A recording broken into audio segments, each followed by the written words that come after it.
God had a plan they couldn't stop.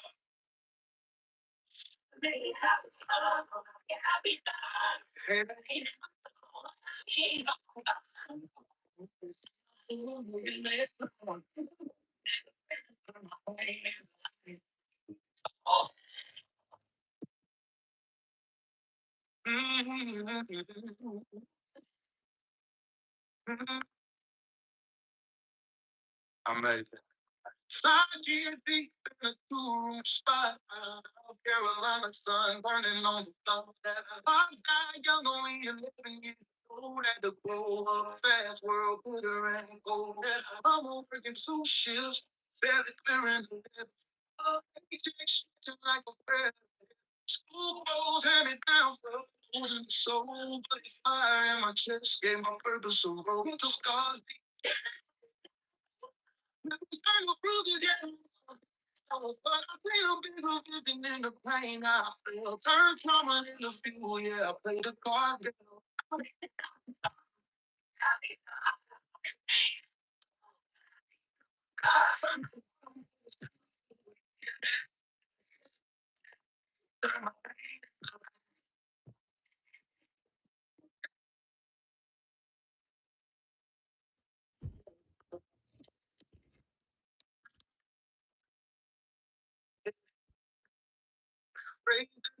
Where the block stay is. South heat where the hustle survive. My mama feeling those tears in the flow. Oh, my mama give a more than this stove. Oh, my first loss. Come and go. Things like keep it like a play. But the hunger don't fade. No, you won't wait. I'm probably in pain to the stand up is. What's up, live?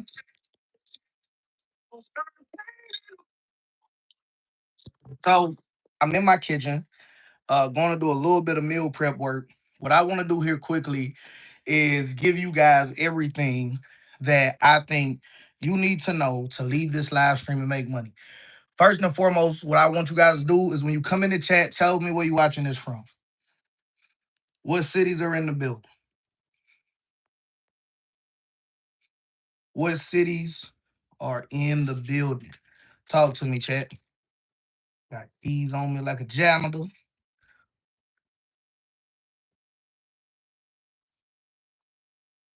So talk to me, talk to me. Jersey's here. Okay. I got some family up in Atlantic City, Jersey. All right. So for anybody that doesn't know, I'm going to run through this really quickly just so you guys can kind of like have an idea of who you're listening to. So I go by the name of JT. Formerly JT Hustles, now JT Automations. I've been a full-time entrepreneur since 2014, which sounds like a very long time ago because it has been. And I have made money, I've lost money, I've made money again. And over the years, I have also began not just doing business, but teaching business as well. So much so that teaching business has become one of my businesses in full transparency to those of y'all that are watching. And what I want to do is share with you all just the most critical things that I think will move the needle for you and not every experience I had over the last 11 years. What I don't know is what you don't know. So I'm going to give you guys everything I think you need to execute and make good money. But I do need your assistance by participating in tonight's chat, asking questions, telling me what you don't know, so that way I can personalize this experience for you. Is that all right? Right? So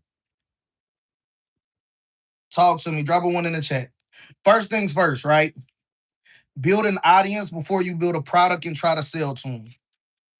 First things first. Build an audience before you build a product to try to sell to them. All right? So we're going to get real tactical real fast. You need an audience first. All right? I can't tell you how many times people will come to me and they'll say, hey, I'm looking for a quick play. I'm trying to make money doing this, money doing that, right? Understand this. Who has your money? I'm going to ask you guys this question. Who has your money? If you wanted to go make $1 million this week, right? Because some company will. If you wanted to go make $1 million this week, who has your money? Does AI have your money? Does the bank have your money? You just need to go figure out a way to get them to put it in your account. Or do individuals and businesses have your money? So where is your money sitting literally right in this moment? All the money that you want to make is somewhere. We don't got to wait for them to print it. So where is your money right now? Where's the money at right now? Talk to me, chat. I think they gave me a bad batch of these joints. So where's your money right now? If you guys are new to my live streams, it's back and forth dialogue because I understand that success takes action. So far too many people, they get analysis paralysis, right? They'll have so much great information, but they don't ever do anything. So what I intentionally do when I come live is I participate. We're gonna go back and forth, right? We're gonna go back and forth. Because if all I do is just tell you guys everything that I know, tell you guys everything that I do, but never help you get in the environment to practice the actions that you need to do to better your financial situation, nothing changes. This is just another YouTube video like all the other thousands of YouTube videos that you saw, right? You guys are overthinking it in the chat, which is good, right? It's good that you're participating, but I want you all to understand this. A very rich man taught me years ago making money has to be easy, or else nobody would make very much of it. I said, what in the world do you mean? All right, what in the world do you mean? All right. He said that, oh, well, think about it, JT. If in order to get a job at Amazon, you had to be just as smart as Jeff Bezos, who had to pay a whole lot of money to all of his employees, or he wouldn't be able to run Amazon. So he has to take his big complex idea, his big complex business, and he has to break it down into micro pieces. And then he could take that micro piece and hire somebody to do that piece. Maybe that micro piece is how do we organize stuff in the warehouse? How do we pick, package, and ship? How do we do this? How do we do that? You get what I'm saying? So he said, hey, JT, because I was at one point in time, years ago, I heard that man, average millionaire has X amount of income streams. So that means I need to have X amount of things going on differently. And he broke it down to me that no, you can actually make money multiple ways off of the same thing, right? You can make money multiple ways off of the exact same thing. So the first tip I have for you is you need to build an audience of people because whatever amount of money you want to make, 10,000 a month, 100,000 a year, $1 million a year, whatever your goals are, right? Whatever amount of money you want to make, that money has already been printed. It's already in circulation. It's already in the bank account of individuals and businesses. Now, somebody's going to say no duh, right? Somebody's going to say no duh, but how many of you all, when you think about starting a business, when you think about making money, do you focus solely on what are the needs and the strong desires of the people that already got your money? More so than you focus on would be a very cool business or this would be a very easy business, right? Because a lot of people, they look for what's a easy business, what's a very cool business, what's the new sexy business. But in all actuality, your money is going to be in possession of somebody that has a strong desire or a need. Does that make sense? Drop ones in the chat. If that makes sense, drop some ones in the chat.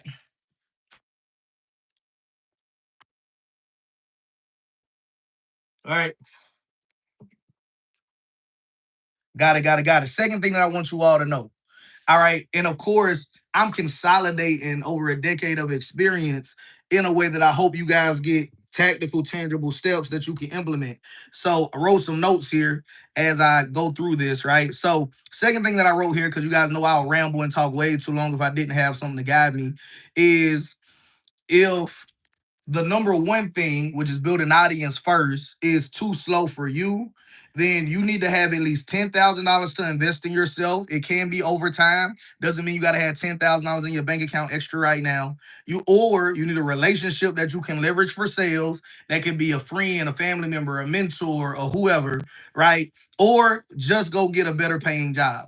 I dare say the vast majority of people, no matter how hard you feel like getting a job is in this economy, it's still easier for you to go get a better paying job than it will be for you to start a business, because most people care more about the money that they make than the people that they serve, right? Most people that come to me don't say, hey, I want to help elderly people, because we live in a time now where older people are starting to realize that they have to come out of retirement and get part-time jobs or under the table jobs, because their social security and whatever their retirement is, it's not enough to keep up with the cost of living. So I want to create this kind of business that can serve those people that have already worked 30, 40 plus years. The average person say, I want to make 10,000 a month. I want to make 20,000. I want to make 100,000 a year, right? And that's cool. We all need money because we all got bills. But if your primary focus is just making more money, it's going to be so hard for you to be successful in business, because you got to care more about the person than you. You get what I'm saying? So this house that I'm in is one of my investment properties, right? So I paid $267,000 cash for this property, right? Had it for a couple of years now. It's now worth like 390, right? I bought it around the pandemic time. It shot up since then. And now it's worth around 390 from then to then. What's that, like 5, 6 years or so, right? So 267 now flipped to like 390. And it's just one of the properties. So across my portfolio, we had crazy appreciation just in real estate alone, right? But I had to be willing, right, to give $267,000 of my cash. No mortgage, no borrow money, no, hey, everybody that follow me, let's put our money together and buy a house, right? So somebody had to convince me that this property was worth more than my $267,000 cash. Because if they don't convince me that this house is worth more than, I don't want it to be worth equal to, right? I definitely don't want the house to be worth less than the amount of money that I'm about to pay for, because I don't want to overpay, right? So you can't show me that the house is worth less than 267. You can't show me that the house is worth 267, because I'm like, yo, why don't I just keep my 267? I could start another business. I could buy another property. I could put it in the stock market and let it cook, right? So somebody had to convince me that $267,000 in a single transaction was a great investment, because what I was getting was worth more. What if the person that was trying to sell me the house only obsessed over what would my commission be on a $267,000 sale? Can I be honest with you? This price, the price I paid for this house, because I was looking for investment properties, and at the time, typically, now of course I know the market has changed, but at the time, and I'm going somewhere with this, so just hear me out, right? I didn't want to pay more than $175,000 for a property, right? All right, my bad, Mister. Hit the button. I didn't want to pay more than $175,000 for a property. The reason being, I'm in the Carolinas, by the way. I know where you at. That might be like unheard of, but at the time, what the rule was that if you pay more than $175,000 for a property, had to cut on the air, right? Then now you're competing with people that's buying their forever home. Now you're competing with people that's buying their primary residence. So you don't want to compete with people that's buying their forever home. You don't want to compete with people that'll buy their forever residence, because they will pay more than what's just a good investment price, right? So investors, we want to have some meat on the bone. We want to have some equity, blah, blah, blah, right? So I said, I don't want to even see a house that's less than 175.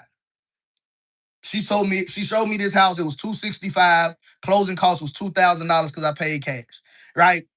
Don't get caught up on the dollar amount. You could sell a $26 thing.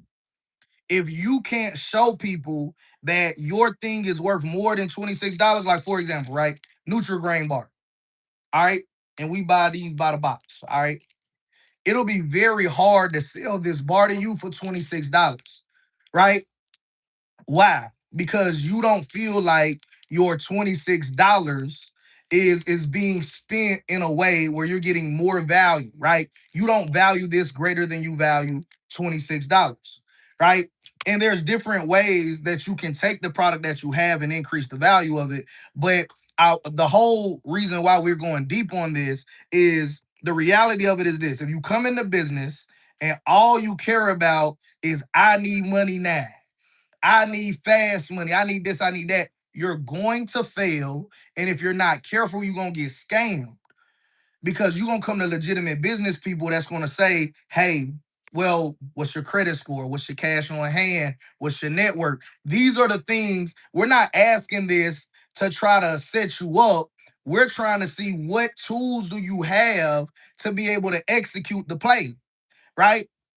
So imagine if you were hiring somebody as a general contractor and they just walked up to the job site, no work truck, no bag of tools, no team, no materials, no money, and they just was like, "Hey, I'm willing to do whatever." Right? If you go hire the people, get the work truck, like get all the materials and everything, I do whatever you say, and we'll just split the money after we finish the house. Right? So what would you say to that person? Let's be real. Like, let's be real. Because I'm telling you how it appears from the other side. Oftentimes, and I was guilty of this too, right? When you need money, you subconsciously, some people even consciously become selfish, right? They just obsess over, I need this, I need that, and I needed it yesterday, right? So you may not even intentionally be meaning to come off like somebody that's supposed to be told no. But one of the biggest rules that I tell the people in my inner circle is that what your job is in business is to make the person you're talking to, right? Saying yes to you needs to be the right answer for them. If they say no, that's okay. But your job is to make them saying yes to you to be the right answer, right? So you're coming on there, I need money, I need fastest, I need this, right? Hey, boom, okay. Like, it's like a general contractor pulling up on you and saying, hey, look, I ain't got no team, I ain't got no materials, I don't got no tools, I don't got nothing. I don't even really know how to do this. I'm just starting out. But if you get all of the stuff and you show me kind of what you want done, I'll do it all. I'll split the money on the back end. How many of you all gonna say, yes, that's the general contractor that I'm gonna trust to put a roof on my house for me to sleep under every night? I'm gonna trust that person to build a foundation. I'm gonna trust that person to frame up the house that I gotta raise my kids in, right? Nobody in their right mind, right? Nobody in their right mind, right? So I don't want you all to overthink business. I want you all to understand that I call it selling to humans, right? People will come into business and act like they not humans no more, right? You get what I'm saying? Like they'll come up with like the stalest product. They'll have such a robotic pitch. It's no emotion, it's no feeling, but you trying to compel a human being to give you money. You're not selling the robots. We're not selling the AI yet, right? Maybe in the future that becomes a thing, but right now you're trying to convince another human being to invest in your product, your service, your information versus somebody else, right? I need now money, not seed, then wait for it to bloom. Yeah, it's too late. It's too late, right? Understand this, right? You don't put on your seatbelt once you in a high-speed car crash. Can I be honest with you? Just family, right? I'm your favorite country cousin, JT, right? When you wait until you tapped out, you don't got nothing, you can't do nothing, right? And then now you asking like somebody that you have a digital relationship with, right? So it's called social paranoia, right? And there's other terms related to it as well. But in a nutshell, it don't matter, right? Here's what I need you to know deeper than just terminologies, right? Is that imagine, if you will, that you're in a car and you going fast, right? As the money coming in, you spending the money, right? And you probably have great reasons why you spending the money. I'm not saying that you irresponsible, right? So you probably spending the money because you got financial responsibilities. You're not wasting it. You're not blowing it, but you got more going out than you got coming in. So you spending it fast, right? Think of that as if you in a car going fast, 100 miles an hour, 120, 140, right? You lose control, you crash the whip. Do you put on your seatbelt then, or is it too late? Right? Is it too late? Right? Now you done crashed out, as the saying goes, right? Now that you crashed out, now is not the time for the seatbelt, right? Now you need emergency services, right? That costs money. You need a tow truck. That costs money, right? If you don't have a contingency plan, in this analogy, your contingency plan would be AAA. It would be your insurance company. It would be whatever medical insurance you have, right? That's your contingency plan, right? So boom, you spending fast, you crash out. Boom. Now is not the time to buckle up for safety. It's too late. Now you got to fall back on your contingency plan. We got to call AAA. We got to call the insurance. We got to call 911. Our healthcare got to cover this. Financially speaking, what is your contingency plan if you crash out? If you don't have a contingency plan when you crash out, that's like you crashed the car. You ain't had no insurance. You ain't had no car insurance. You ain't had no medical insurance, right? But unlike in the real world with a car accident where the emergency room is obligated to help you, there's nobody obligated to help you financially speaking. Now, if you're a woman with children, there are welfare government subsidies for you. But the data for this channel says you're more than likely a man. If you a man, ain't nothing there for you. Ain't nothing there for you. Tell me I'm lying. Let's just be real, right? I'm here to have a practical conversation with real people, right? If you a single woman, because if you a married woman, like shoot, welfare ain't gonna be there. Like just being real with you. But if you a man, right, and you ain't got no insurances, no car insurance, no medical insurance, right? Boom, you out here. So why do you say all of that, JT? Is like, yo, what we need to build is a contingency plan first. Do you buy the car first and then go get insurance? Not if you mature. Now, when we was little kids, when we was poor, when we was just trying to, the car only $400, the car only $1,000, car only $5,000. We gonna get a little cash car, park it in the yard, and then try to get on somebody, get on mama insurance, get on grandmama insurance because it's cheaper. Yeah, when you a little kid, yeah. But as a mature adult, you got to start learning how to move like a mature adult, right? Because you can't operate as a child and then expect to make grown man money. I'm not dissing nobody. I'm just having real talk. And this is the conversation that I wish 11 years ago, almost 12 years ago, when I was 24 years old, I was in corporate America with an 18-month guarantee. I could have stayed in corporate America and be making six figures a year right now. None of y'all ever had to know me in life. I had a BMW when I started my business. I had a BMW, I had a drop top Benz, hard top, drop top, Mercedes Benz. I had a Benz and a BMW with zero followers on the internet, working in corporate America for Warren Buffett's company, Berkshire Hathaway, as an operations manager, right? So if somebody would have came to me then and been like, hey, real talk, young buck, this what business is. You looking at it like, oh, you gonna go be Warren Buffett. You don't know what it take to be a tenth of Warren Buffett, right? So you either got to get your mind right, or man, just stay here or get a better job. That's the real talk of it. Because if you're not mentally tough, right, it's gonna put you through the ringer. What I always like to tell people is this: it ain't cheap, it ain't free to be broke. Tell me I'm lying. Tell me I'm lying. Be honest with me now. It ain't free. It ain't cheap to be broke. Literally, by definition, if you broke, you ain't got nothing. So it costs you everything you got to be broke. It costs you everything you got just to be broke, by definition. right? It costs most of what you need to be low income, right? It costs you most of what you need just to be low income.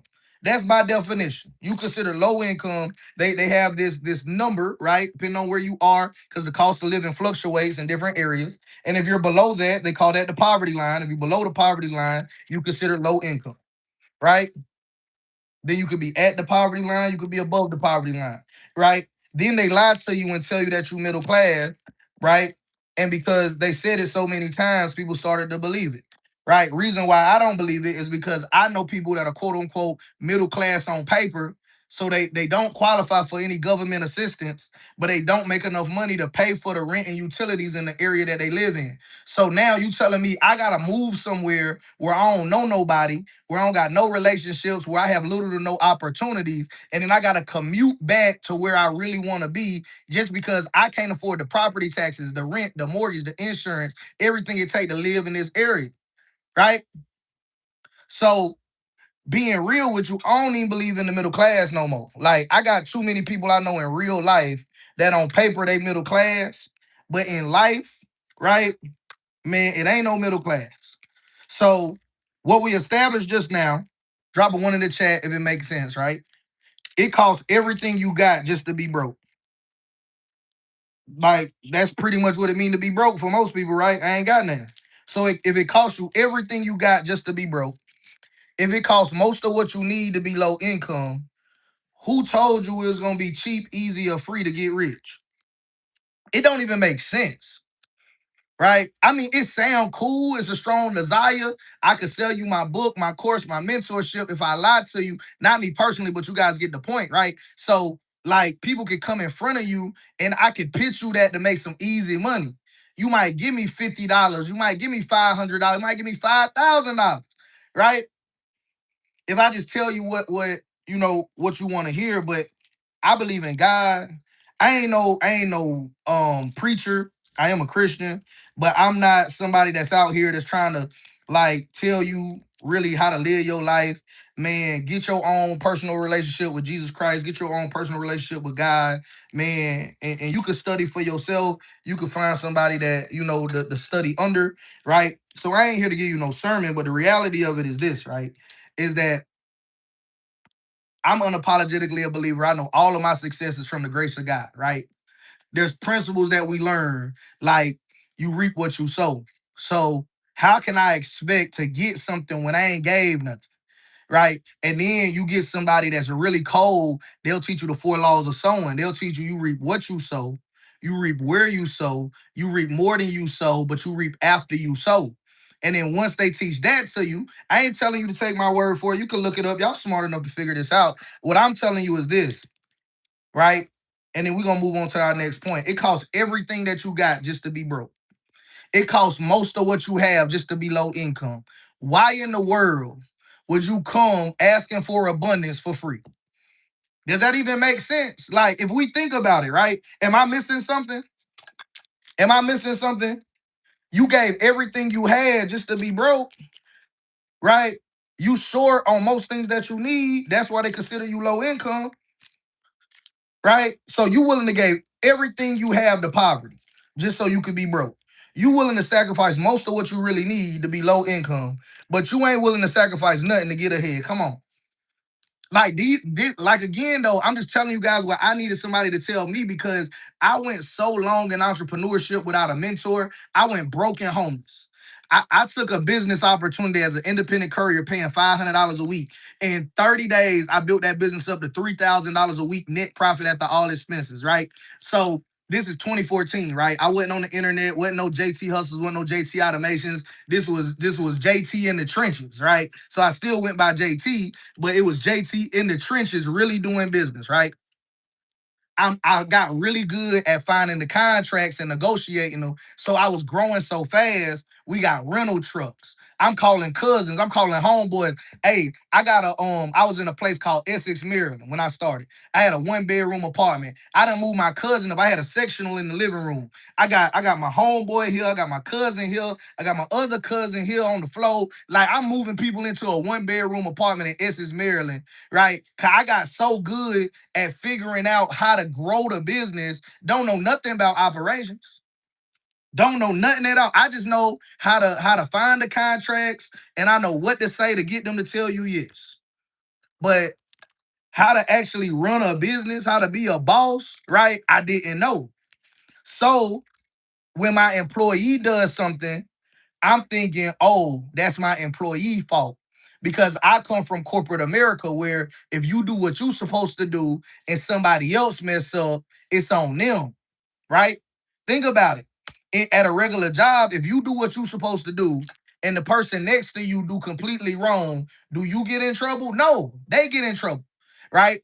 So I had to learn that what's common sense to an employee is nonsense to an employer. That was the lesson. What's common sense to an employee is nonsense to an employer.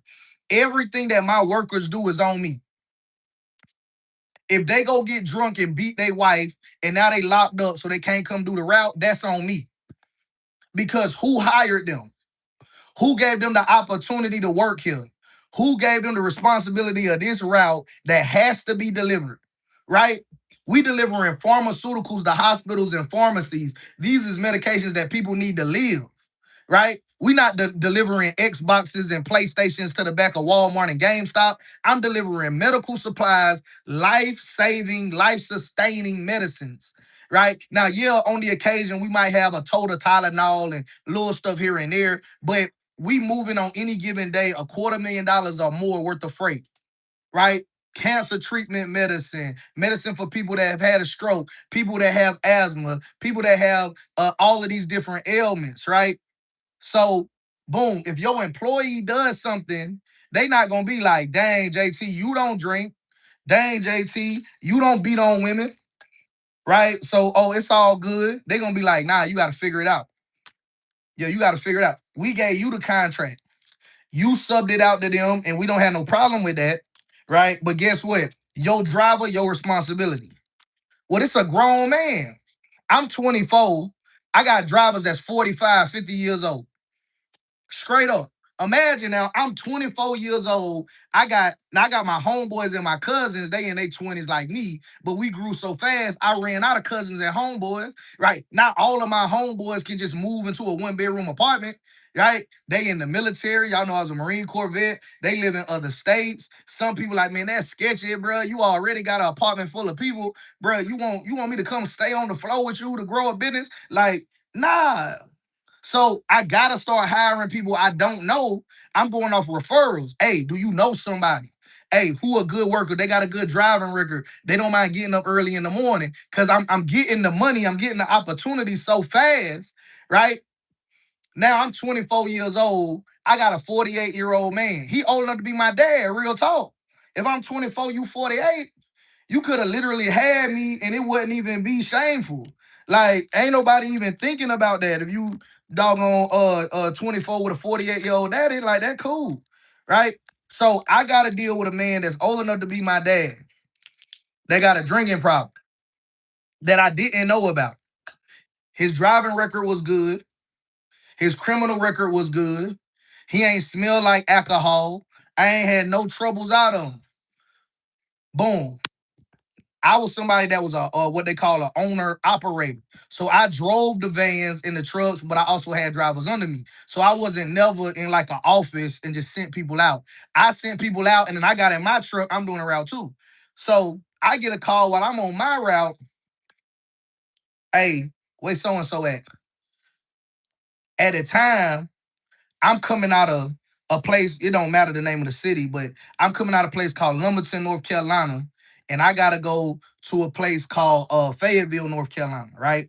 So I'm like they come from the medical stuff was coming from a place called Matthews, the Lumberton, and then from Lumberton, it had like from like Myrtle Beach all the way up to like Wallace, North Carolina, Wilmington, Wallace, all of them areas, right? So boom, Matthews to here. and then boom, we had the coast or near the coast, right? That area.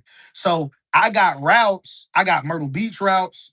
I got Fayetteville routes. I got Wallace, Wilmington routes, right? I got Ocean Isle Beach. I know y'all ain't from the Carolinas, so these places don't matter. The point that I'm making here, though, is like I got a huge area that I'm responsible for because it's my business, right? So, but I can't go be there every day. Like it's my vehicles, they in my business name. I pay the insurance, I pay the workers, everything, right? But I gotta depend on you to get up and be where you need to be.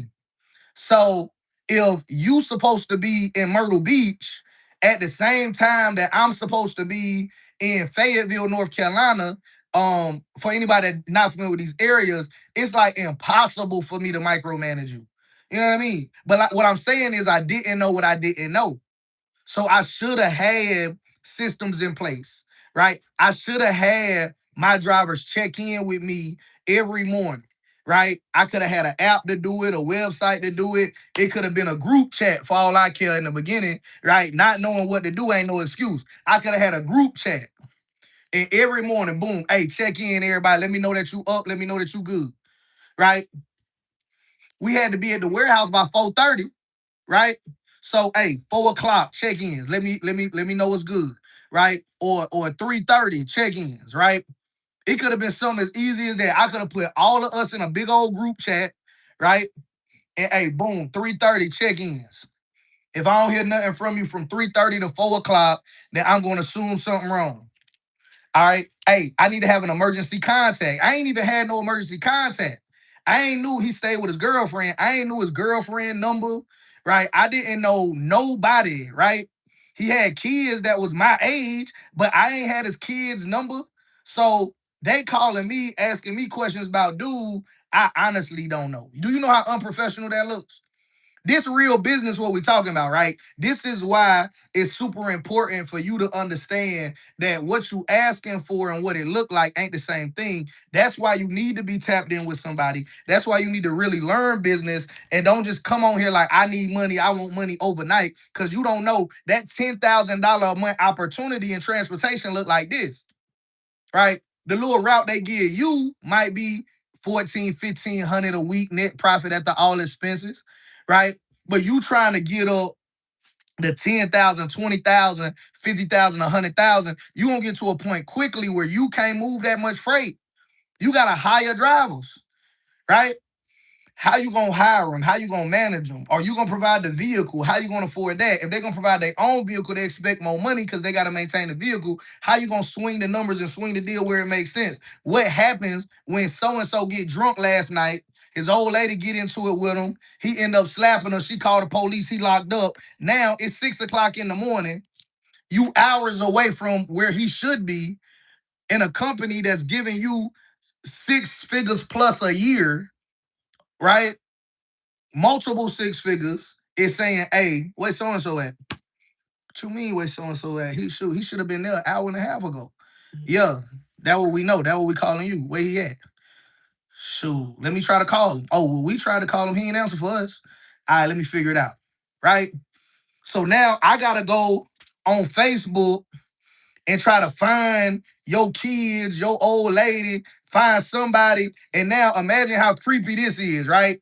I gotta go to your Facebook page, find somebody on your Facebook, message them, hey, uh, so and so worked for me, right? I ain't gonna call his name, right? It was a learning lesson, really. So and so worked for me. Have you heard from him today? Haven't seen him? Blah blah blah. Right? What you gonna do? If your partner employer send you a message, hey, we ain't seen so and so today.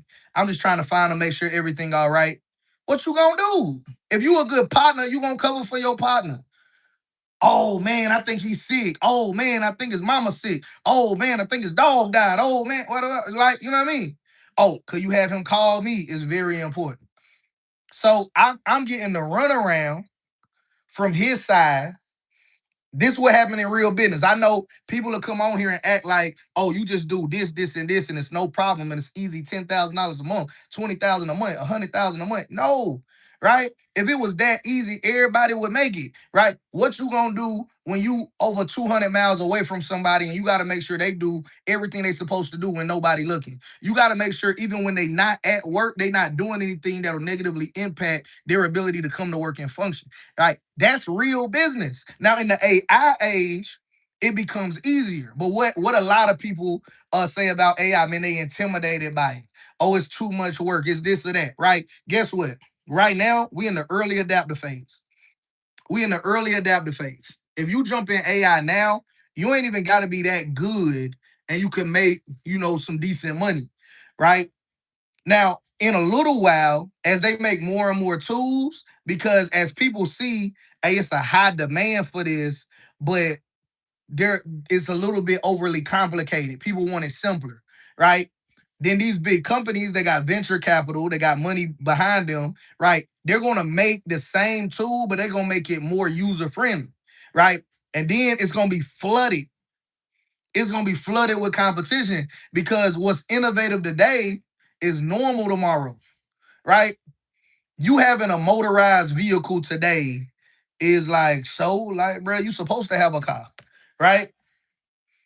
What about 100 years ago? All right, let's just be real. If your great great grandfather had a car, he was the coolest dude in the city, right? He was the coolest dude in your city. If your great great grandfather had any vehicle at all, he was the coolest guy in the city, right? Now you supposed to have it. It ain't even a big deal, right? When I was a little kid, if you had a track phone with an antenna that was about this long, right? And your mama had to pay like $60 to $70, depending on where she went, to give you 400 minutes. And it took so many minutes to text. It took so many minutes to get a picture. It took so many minutes for you to talk on the phone, right? It was like $60, $70, depending on where your mama go. And you get a big long receipt with a number in it. And you got to punch that number in to that doggone Nokia trap phone. And like, boom, okay, man, I'm the man. Like, I'm the man, right? My daughter 8 years old and got a phone smarter than any phone I had for the first 20-something years of my life. At 8 years old, she got more technology than I had when I was 22 years old in the United States Marine Corps. Think about that now. Think about how fast stuff is moving. You can't afford to have analysis paralysis now, right? There was a time that maybe you could think about it. Maybe you could sleep on it. Maybe you could ask somebody. Maybe you could be like, I don't know. It ain't no big thing. Right? You do that now. Right?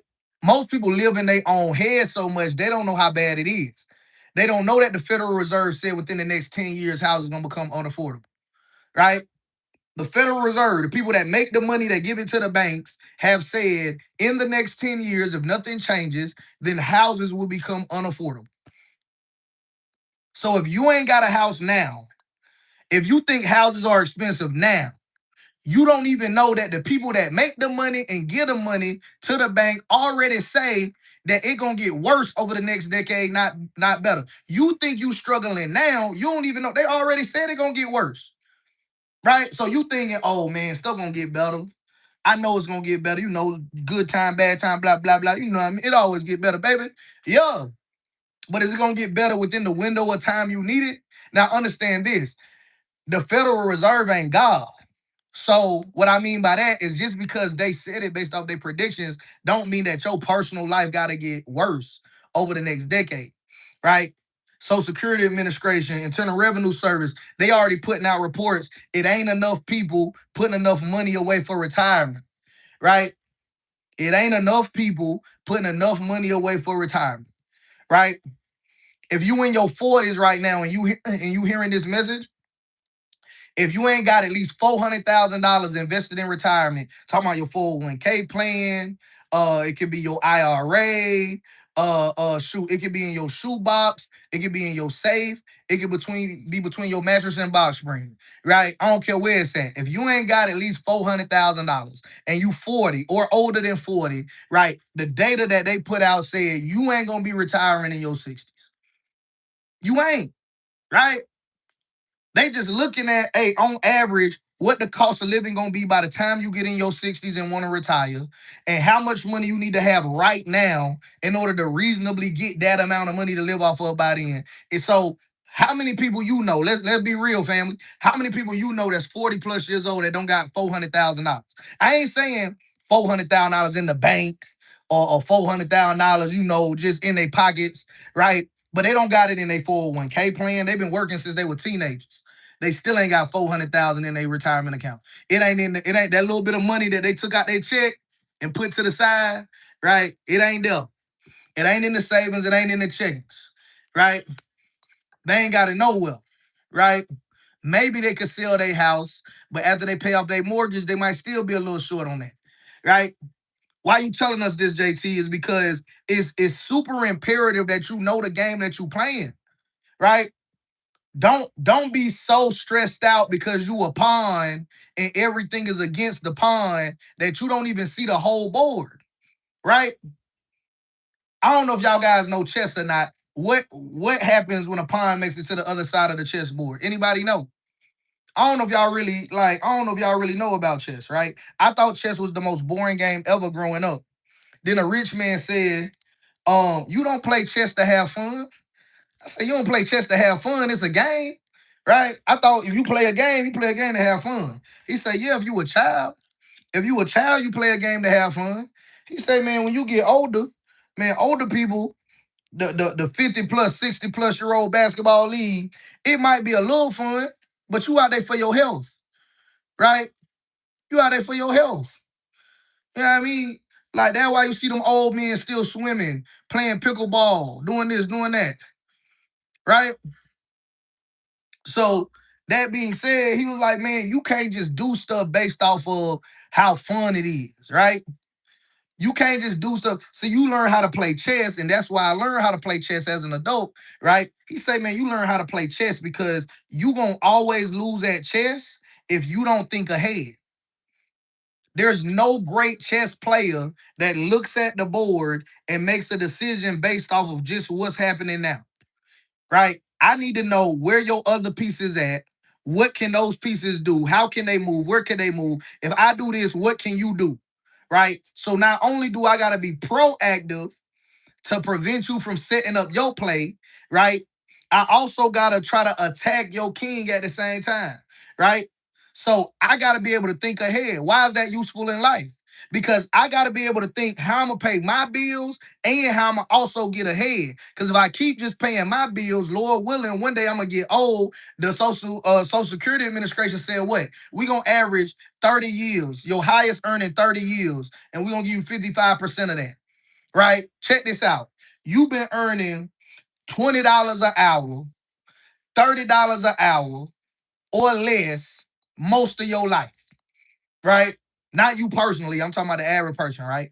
Average person, you ain't never seen $50 or more an hour, right? Or if you did, it was right before you retired. You've been working there so long and gave your body and the best years of your life to this company. They love you. You're very knowledgeable. They move you into the office. You just now starting to see some paper, right? And seeing some paper to you is like $60,000, $85,000, right? Let's just be real. I'm from the country, right? I know if you from New York City or California, all your old people probably make 300,000, 500,000. But in the country, in the South, in the Southeast, right?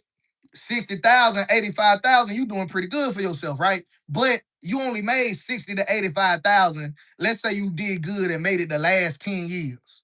So you got the job at 56 and rolled it to 66. You got it at 58, rolled it to 68, right? So got it at 60, roll it to 70. All right. But okay, cool. So we got 60 to 85,000 the last 10 years. The other 20 years, you were making 20 something dollars an hour. What that's gonna do to your average? It's gonna pull the average of this money you've been used to making for the last decade. It gonna pull that average so low. And then they gonna bust it down and give you 55% or less, like somebody said, of that number, right? So now you done work hard your entire life. You ain't put enough money up in retirement. Why? Not because you was irresponsible, not because you wasn't smart, but because you needed that money to survive. Like, let's be real. You needed that money to survive. So you had to put less in retirement because ain't no sense in having a lot of money in retirement and dying young and never get to use it, right? So you had to take what you needed to take to survive. You put the bare minimum in retirement, right? And then now you to a point in your life where now you want to retire and you saying, shoot, man, I had my first job when I was in high school, man. I've been working since I was 16, 17 years old. Fast forward, now I'm in my 60s. Maybe you even in your 70s. And you like, man, shoot, I went and saw, how much money I get per month. I ain't gonna be able to live off of that. And then what do? The older you get, the more risk averse you are. You average person, you ain't gonna be in your late 60s and 70s, and now you trying to learn how to flip properties. Now you trying to learn how to day trade stocks, right? It's too risky, it's too late, right? Now you gotta go find assisted living community, right? You gotta go find assisted living community. Now, if you got kids, if you got church family, if you got relatives you can go stay with in the South, that's a big thing. So maybe you go stay with your people. But if you wanted to have a independent living situation, yeah, assisted living facility, right? Or maybe it's a elder care facility for older people, and they got it based off that. They just take your whole Social Security check and they just let you get the little 1 room apartment spot, right? Send a little nurse over there, check on you, make sure you take your medicine, vacuum, little stuff like that, right?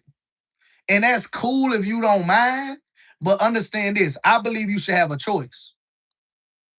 If I end up in an assisted living facility, I want to end up in an assisted living facility because I wanted to go to the assisted living facility, right? I don't want to be forced to go there because I can't survive. I can't live how I want to live. I ain't kill nobody. I ain't rob nobody. I ain't rape nobody. I ain't do nothing crazy, right? If you ain't doing nothing crazy, right? And you still end up with the short end of the stick. If you 70 start a business, no, absolutely not. Absolutely not. Right? If you inexperienced and you ain't did nothing, like I'm gonna give you the honest answer. For those of y'all that are older, you need to buy businesses, preferably franchises. Yes, it's gonna be more expensive than starting your own, but it doesn't even make sense to make decisions based off of money. You that late in the game. If you've been broke that long, what difference it make? Can I be real with you? If I've been broke till I'm 70, would I care about risking $20,000? Whether I borrow it or whether it's my life set. I've been broke my whole life anyway. Your quality of life not gonna get no worse. You've been struggling for 70 years. You not like I know this ain't what people be wanting to say online, but I'm really your country cousin. We really having a conversation Sunday night, just chilling before we got work in the morning, right? Just to be real, man, ain't no way. I don't got no living grandparents. I don't got no living grandfathers or grandmothers. It's a special lady at the church that I love like a grandmother, but she not my biological grandmother, right? But if I had a living grandmother and she was 70, ain't no way my grandma about to go start a business.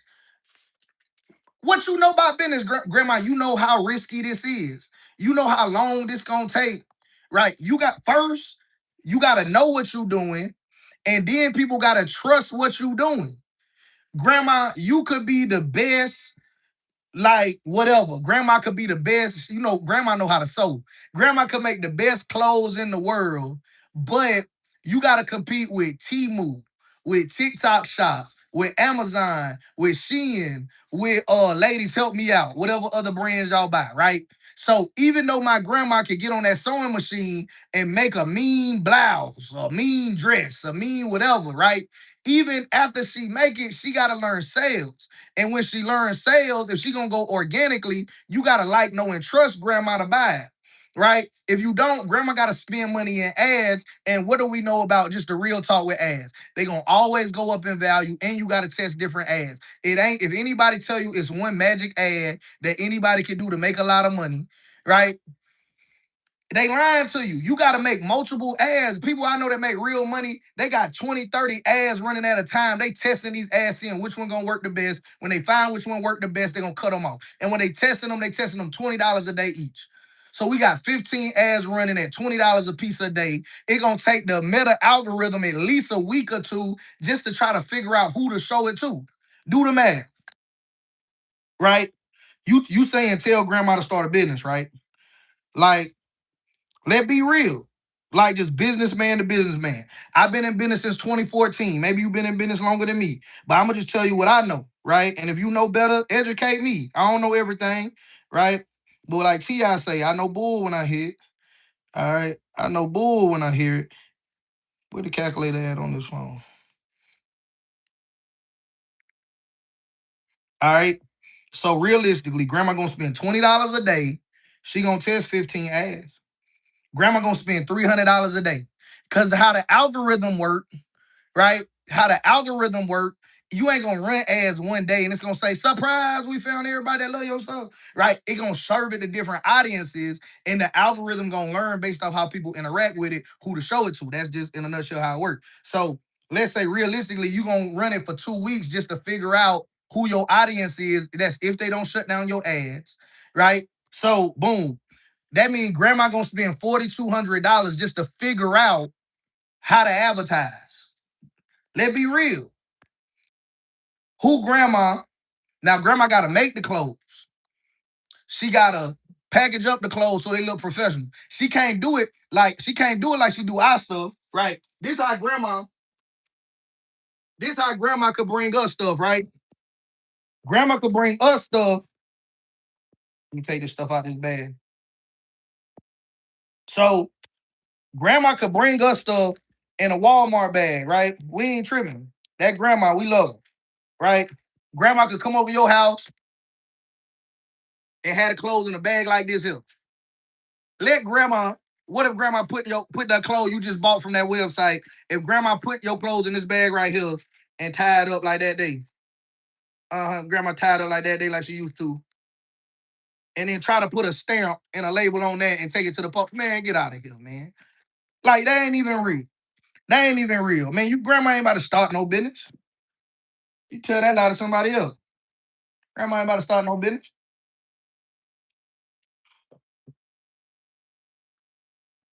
right? It's not feasible. Grandma gotta buy a franchise. That's the only way. Just being real. That's the only way. She need to research, and if she ain't got the money, she gotta borrow the money, or she need to go stay with somebody or an assisted living facility. Am I lying? Like I know, like you know what I mean. I'm just being honest. I'm just being honest. Let me see where we left off. Somebody says it's like I'm in church and then the preacher talking about me. Man, it's all love, family. I'm talking about myself, man. I'm talking about myself. If it could help you, God bless you, man. But I'm talking about myself, man. This ain't directed at nobody in particular. I don't know your bank account balance or nothing about it. All right. I don't know nothing about it. Let me see where we left off. What do you think about a t-shirt business, man? It's you gotta have a differentiating fact. The average t-shirt business ain't gonna make nothing. People with the most money get offered free credit, etc. Yeah, yeah, yeah. To be honest with you, it's very hard when you got a little bit of money. It's harder when you try to like first leave that and learn business and make more money.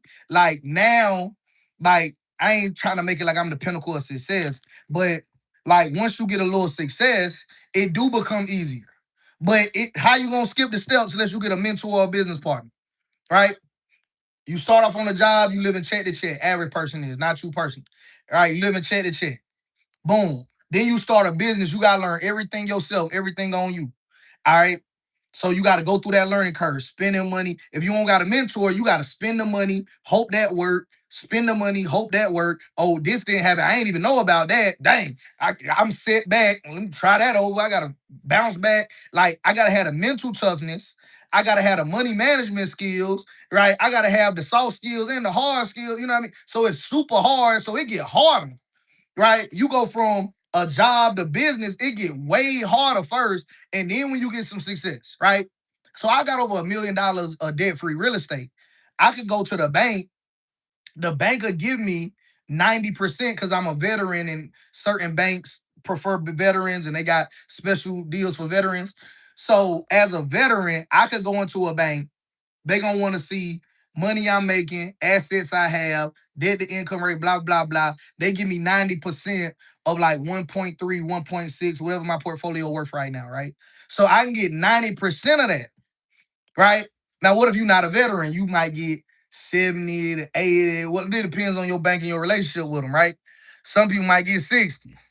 So, like, man, just being real, yeah, I could walk in the bank now, but when I walk into the bank, they gonna want to say, okay, well, I'm a preferred member. That won't be on the final exam. It don't matter. But if I wasn't, I could come in and I could say, okay, this how much money I'm earning. This my tax returns. Well, this how much money I'm earning. These my assets. This my credit score. I got a 770, and based off this, I want to borrow against these assets I own free and clear. Right. And because I'm a veteran, I want to get this and this. Boom. Okay, cool. Like they draw it up, they underwrite it, at the local bank I'm at, like they can only underwrite so much money. So then they gotta send it off to other underwriters to underwrite that amount of money. But because I'm gonna use a special lender that only work with veterans for real, like you already know the play. All right. And they still old school. Like, you know how people used to do the Navy Fed play until everybody started scamming it? Right now, this play only for the veteran. So you can't be no relative of the veteran. If you ain't got no DD 214 that show that you personally are the veteran, you can't even run the play. But with these institutions, they put the money in your account, right?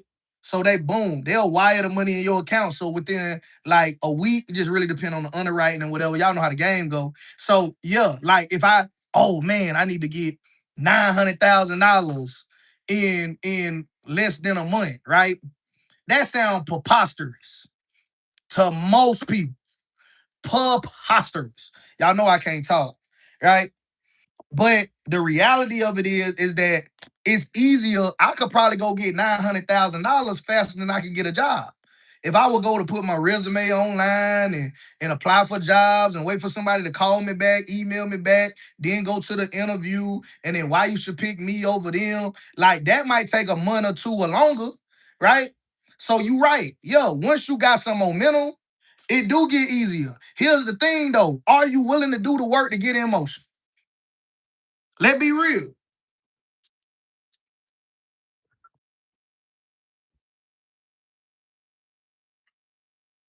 Are you willing to do the work to get in motion? Most people, they'll say yeah until it's time to do the work. I told people, man, everybody say mindset, mindset, mindset. What is the mindset? Right? The mindset to be successful in business is you willing to do whatever it takes, as long as it's legal, ethical, moral, not against God. That goes without saying, but I'll say it anyway. But you're willing to do whatever it takes for however long it takes, with no guarantee that it will ever take to reach your financial goals. Right? If you need a guarantee, you don't start no business, you get a job. Right? That's where the guarantee money on the first and the 15th, every 2 weeks, or whenever you make a sale, we're gonna pay you a commission, right? That's the guaranteed money is on the job, right? You don't start no business for no guaranteed money, right? You start a business to serve other people, and a byproduct of you serving the maximum number of people with the highest level of value is you get money for that, right? But if you want guaranteed money, you just go get a job every 2 weeks, first 15, when you make a sale, whatever you agree to, right? Oh, boom, boom, boom. Where we at?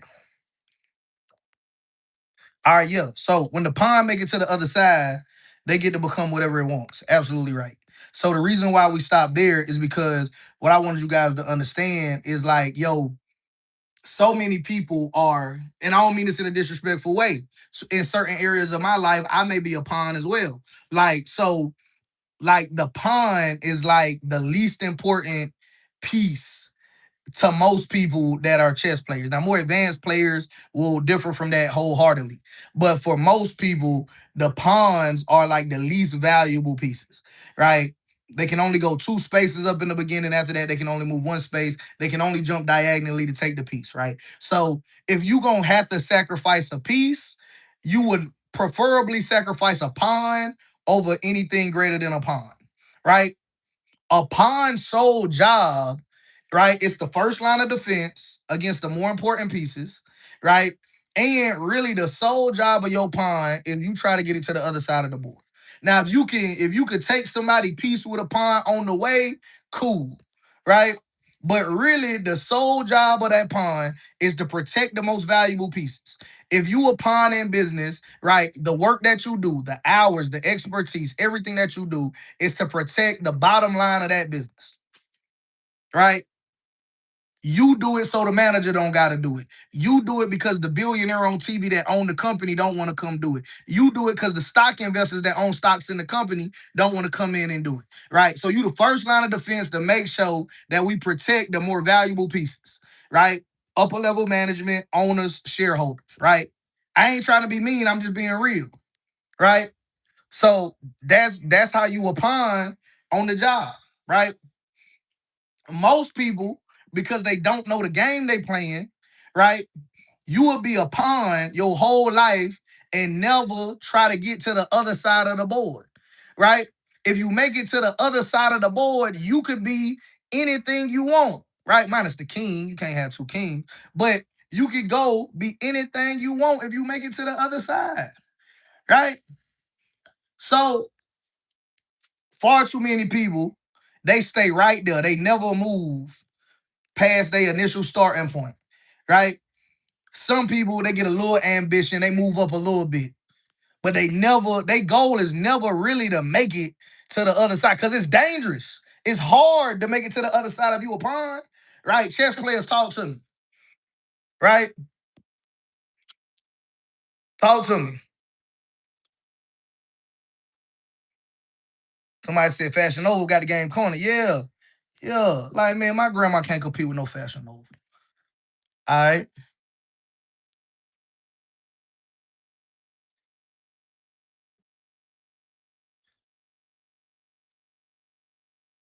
all right, cool, cool, cool.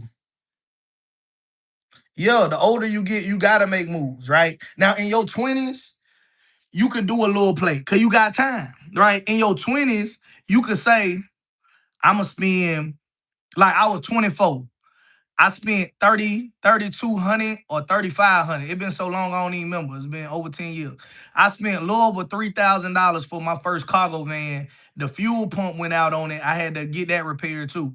I say all in, I probably had still under $4,000. I don't remember the exact numbers because, like I said, it's been a long time. So I could start with $4,000, but I was also living below my means. I would go get my uncle and my aunt Sam's Club card because I was so broke I couldn't even afford the membership. And I get the big bag of Uncle Ben's rice.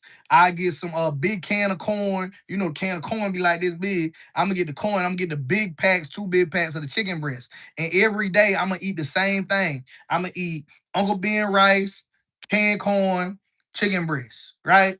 Every day. I'm gonna eat basic meals. I'm gonna put it in a Tupperware. Oh, do I even got some over here? I'm putting in. I'm putting in a Tupperware container, right? Putting a Tupperware container, and I know I ain't got this here. I had a I still got one. It ain't the same one, but I had a bag. But it was a bag. It was like a lunchbox bag. Had a shoulder strap on it, and it also had a cable that came out, so you could plug it up. It had a hot plate built into the bottom, so I could plug it in and heat it up. I had an adapter in the van where I could stick it in the cigarette lighter, and it would turn the cigarette lighter into like a regular house adapter. Reason why you do that is because I had an air pump and I had other stuff just in case I ever needed it, but it required a regular outlet. So I bought the little adapter from Walmart, stick it in the cigarette lighter. Now you got a regular outlet. So I would use that outlet and I just plug in my bag and boom, I can heat up my meal on the go. Right now, is that the greatest meal? Probably not, but I'm eating the same thing every day. So I ain't spending hardly no money on food. I ain't flashy at all at this time. Like I'm grinding it out, right? I'm grinding it out. If everything I own, if it ain't came from Sam's Club, it came from Walmart, right? I'm living below my means. I'm living off of half of what I bring home, right? So if that means I gotta eat boring food. I was with Verizon. No, I was with T-Mobile. I'm with Verizon now. I lie. I was with T-Mobile then. I left T-Mobile to go to Boost Mobile because it was cheaper. I got rid of my my regular car and just eventually just had straight cargo van. I'm driving a cargo van to church. I'm driving a cargo van everywhere. Like, man, I don't need, well, I got BMW before I work all the time anyway. I let the BMW go, right? This is being real, but I'm 24. I'm 24. At 24, I could take a $4,000 play and then I could figure it out and build it up. At 70, shoot, let's be real, as fast as stuff moving, at 40, man, at 40, I'm gonna need at least 10, maybe more than that. It depends on how much money I want to make. Right? I tell people all the time, rule of thumb is like 40% or whatever you want to make, expect to invest in that. That is expect to invest that much. So you want to make 10,000, spend 4. Right? Now, that's assuming that you know what you're doing in current market conditions. Now, depending on your industry and depending on your proficiency, some people might spend 70%. So you might spend 7,000 to make 10. That's just what it is. Right? It's just the truth. My husband supports me, man. Hey, I hope that man live a long time. Right? Hey, bless him. Bless him. God bless him. God bless him. God bless him. Right? Yeah. Veteran spouses can apply for a VA loan. That's cool. Right? I ain't talking about the VA loan. I'm talking about being able to go with some of the veteran lenders that only work with people that got the DD 214 that'll refinance your property at 90% or more. Right? Now, maybe they decide to extend that out to spouses, and if they do, run the play. Right? Shoot, by all means, I ain't trying to hold you back. Right? So if you could run the play for sure. Right? Run the play. Yeah. If you older, man, buy you a franchise. Buy you a it's a franchise I'm trying to buy now. Like, shoot, and I ain't 70, right? But shoot, I just know that's the right answer. Once you get, I would say this, to be honest with you, once you get 50, it become really a better deal for you to buy a franchise than to start a business. If you ain't got no experience, if you ain't got no motion, if you ain't got no expertise in nothing, now if you've been doing like something, if you've been doing a business on the side or something like that, that cool. But if you ain't did no business ever in life and you just now about to start and you 50 plus years old, buy a franchise. Buy a franchise, like just to be real, because doggone it's gonna be so hard from you to start from zero and scale up that like man, it's not gonna make sense. And it's so many winning franchise. It depends on if you like your budget. It depends on your area. Like I know some people that killed it with a mattress by appointment franchise. You might say I don't like mattress by appointment. Like I know people that kill it with Smoothie King franchise. You might say I hate Smoothie King. I don't even like it. So like I would definitely say just research the franchises for your area that you like, cause it ain't no one size fit all. This franchise works 100% of the places, right? So I'm from the country. So if let's say that you gonna invest and put like a luxury car dealership where I'm from, you're going out of business, Jack. All right, you're going out of business. You put a luxury car dealership where the average household income monthly is $3,000 a month for a family of 4, and the cheapest car on your lot is $100,000. Who gonna buy it? Right? I mean, yeah, you could do online sales, but why even set up shop in a market where it's gonna be high crime? It's gonna be a headache, right? It don't even make sense. All right. People don't care if you make money or not, but they do care about having what they want or need. So your job isn't to create desire, but to find out what it is and give it to them. That's the next thing I have on my list. Right? So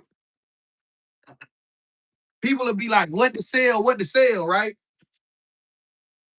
And then I'm like, you asking the wrong questions, they get frustrated, right? The question isn't what to sell. The question is, what do people want to buy?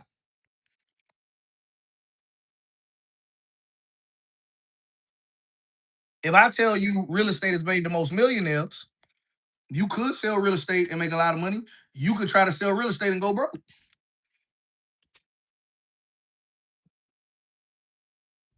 If I could say, the stock market, dollar cost averaging over 40 years is a proven way to become a millionaire by the time you retire.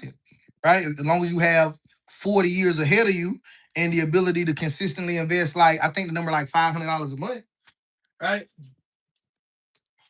So $500 a month invested in the S&P 500 over 40 years is a simple, cost-effective way for you to reach your goal, right? This right here, I actually got this for the dog. I ain't even bring it in here. He's got some chicken brizzes for the dog,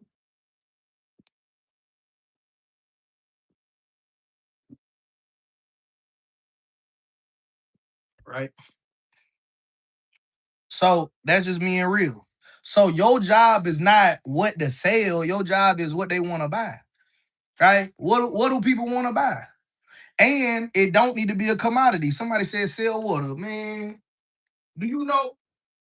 You don't know what you're talking about. I'm gonna just be honest. I don't even mean it in a mean way, but you don't know what you're talking about. You don't know what you're talking about at all. You don't need to sell no commodity. Don't sell no commodity. Do you know who you got to compete with to sell water? What you need to do as a small business owner, if you're going to start a business, you got to start a business where you got an asymmetric risk. You have no asymmetric risk in that industry. None. You are competing with Coca-Cola and Pepsi. If they don't buy you, they're going to run you out of business. And you don't decide which one they decide to do. It's up to them.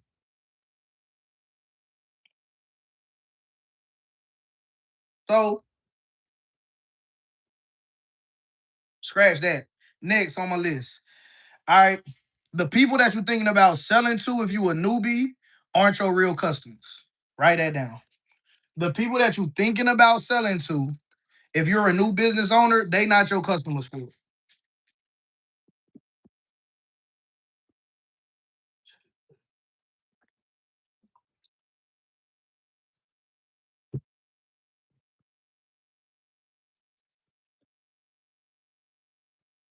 I'm gonna pick on myself, right? Cause I'm putting stuff up at the same time,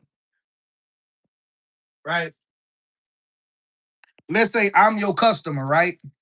If I'm your customer, right? If I'm your customer, then you got to know what I want.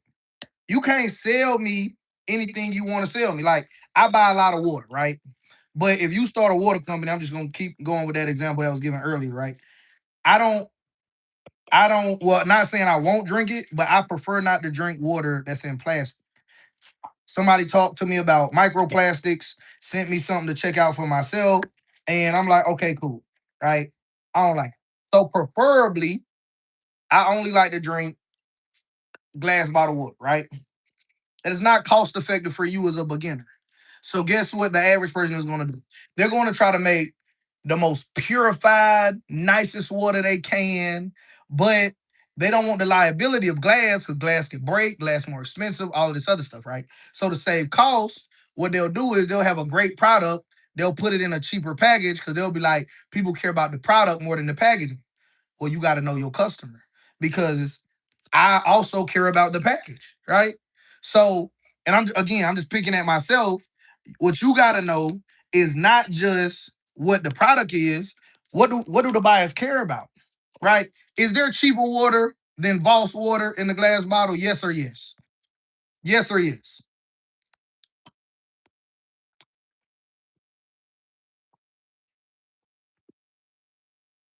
Is there cheaper water than Voss water? Yes or yes? So why in the world is the Voss water constantly sold out almost every time? I have to now, I special order my water at Publix. Anybody can do this. This ain't got nothing to do with having money. Like, you just go to the little counter and tell them, right? By the way, so I special order, I get 2 cases of water from Publix like twice a month, right? Because it's always sold out on the shelf in my area, right? So I just special order it and they sell me like cases at a time. So if it's not the cheapest product, If it's not the cheapest product, why is it so hard to get? Right? That's just being real. All right, next thing I have on my list. Boom, boom, boom. Touched on that, right? Next. You are in the sales and marketing business first, and then whatever else you do. Right? You're in the sales and marketing business first, right? And then whatever else that you do. Nobody cares that you are the best cook, you are the best hairdresser, you're the best author, best business person, best cosmetologist, best barber, best whatever you name, right? Nobody cares if they don't know you exist, right? So many people are like, I'm good, I'm the best, I'm great at what I do, I'm blah blah blah, right? And there's people that's worse than you that make more money than you. Tell me I'm lying. Tell me I'm lying. Somebody right now can say, I can make a better sweet potato pie than Patty LaBelle. And you might can. But can you make $100 million like Patty LaBelle off your pie? No, we ain't bought the pie because it was the best tasting pie. We bought the pie because we love Patty. Right? We bought the pie because we love Patty. Right? Granddaddy ain't buy a Cadillac because a Cadillac was more reliable than a Honda. Right? When Cadillac was struggling, and they wouldn't take black people money during the Great Depression, right? Cadillac was one of the first companies that would go take black people money. The banks wouldn't even take black people money, so black people had to have their money at the house. And black people, older black people, experience times where the bank will take your money and won't give it back, right? So man, Cadillac was one of the early companies that would go take black people money. They ain't did it because they love us. They did it because they ain't want to go out of business. But you know, you will play like you love somebody if you need them to survive, right? So, man, now, but as time goes on, like we associate Cadillac with status, granddaddy and them. Like our generation, you probably could care less about a Cadillac. Maybe a Escalade, maybe a black truck service every now and then, your birthday, your kid's prom, that'll be cool for pictures. But you might not even care about having an everyday driver as a Cadillac. And usually the older people. Like, but grandma and granddad ain't buy no Cadillac because it was more reliable than a Honda. They bought a Cadillac because they parents, or even them, depending on their age, right? That was one of the first companies that would take black people money, right? Straight up, straight up. That's just the real behind it. All right. So we gotta understand not just what we doing, but why we doing it. Because you will come out with a business saying, oh, I'm the best, I'm gonna do this, I'm gonna do this because people do that. You don't even understand the psyche behind it, right? You don't even understand if I don't know what other brand could have done it. Like let's say there's a Chinese brand that I don't even know the name of. I'm gonna make it up. Let's say it was called the Ladybug, right? If the Ladybug would have took their money back in the day, now all the old black people would say, man, a Ladybug the coolest car, right? A Ladybug the coolest car, right? So just because you got the best thing doesn't mean that you're gonna make the most money, right? Cadillac may not make the best car, but guess what? They gonna make way more money than if I came out with a car line, right? They gonna make way more money. Next, mindset leads to skill set, leads to assets, leads to money. You want to make more money, but you still think like a poor person. You still think like an employee, but you want to make the money your employer make, right? As long as you keep thinking in terms of like, man, it's 2 weeks, I'm supposed to get paid. It's a month, I'm supposed to get paid, right? You spending so much time and energy thinking about when I'm gonna get paid, how I'm gonna get paid, when I'm gonna get paid. You need to be thinking about how you gonna serve people, how you gonna add value to people, right? Those of you all that are in my private free Telegram community, if not, it's linked underneath this video.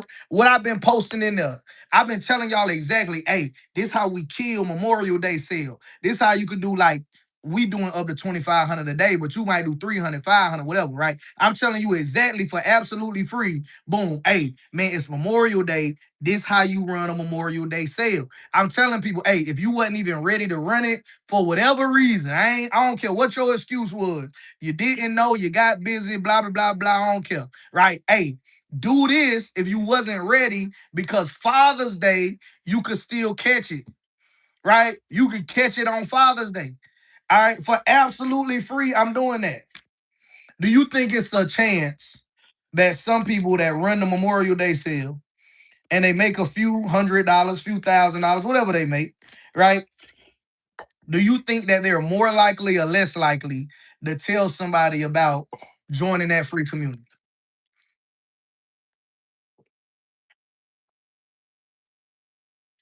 If they came in for free, they made a few hundred, few $1,000s, whatever it is, right? Or they're more likely or less likely to tell people to join that free community, right? Are they more likely or less likely to, if I come out with a book, to invest in the book, or if I do an in-person event where we're gonna do a workshop and break down more advanced ways to make money, and they're gonna do technical things in the workshop before they leave, right? Are they more likely or less likely? Now, nothing is 100%, but what's the likelihood of it, right? So just being real. If the Chinese spot in the mall give you a free sample on a toothpick and you like it, are you more likely or less likely to eat from them versus all the other restaurants that's there? Right? Right? Now, of course, nothing is 100%. You might eat it, like it, and say, I just ain't in the mood for orange chicken today. Right? Cool. But what's the likelihood though? And that's all you could do in business. I teach everybody the 121 rule, but some people might call it the 110-1 rule, right? I ain't gonna bore you with all the details. We're gonna make it through this list, but basically, it's a framework that we use, and you can start with how much money you want to make, and then we put it in the 121 rule, and now we see, okay, all you gotta focus on is this. You ain't even gotta focus on how you gonna make money, because that's a pie in the sky, arbitrary, hard number, right? 10,000, 30,000, whatever the number is, right? That can be a hard number to get to, right? What if, okay, boom, that's the number you trying to get to. Okay, well, what if I told you if you just do this, you will inevitably, you gotta make this much money. It's a byproduct, right? Like, excuse me a second ago, y'all. Y'all know I'm drinking this water. All right. So if I was to drink 2 gallons of this and there's nothing wrong with me physically, I would inevitably have to go to the restroom, right or right. So if there's nothing wrong with me, I probably have to go before I get through the 2 gallons, right? But if there's nothing wrong with me and I drink 2 gallons of this water, I inevitably will have to go to the restroom. Once you learn business, right? If going to the restroom was the equivalent of you making money, all you gotta focus on is get the people to drink the water, right? If I want you to come to my restroom, I don't gotta be a creep that say, hey, come in the restroom, right? It's a really nice one. You will like it, right? All I gotta do is focus on things that will inevitably lead you there, right? And if there's nothing wrong with you, right? You're my ideal customer. That's what we call it in business. Not saying you have to be mentally impaired, but not everybody is your customer, right? If you my ideal customer, that's the equivalent of you being nothing wrong with you, the right person for me in the scenario. All I gotta do is make you do this and you'll do that because it makes sense. You get what I'm saying? It makes sense,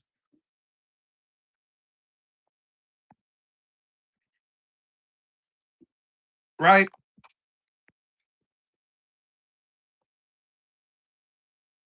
Why do people choose to live in areas that have an HOA when you can find an area that doesn't have an HOA? Let's think about it. Are they crazy? Right?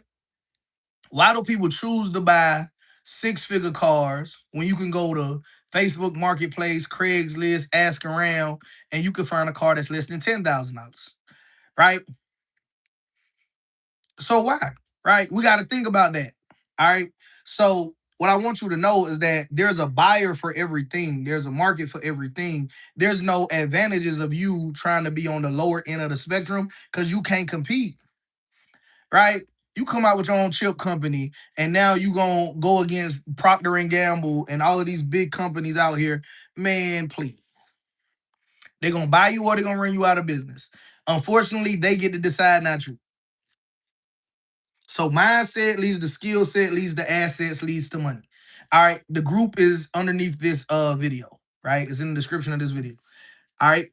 Free group, free Telegram community, right? That's where we dropping the gems. Here's a good one.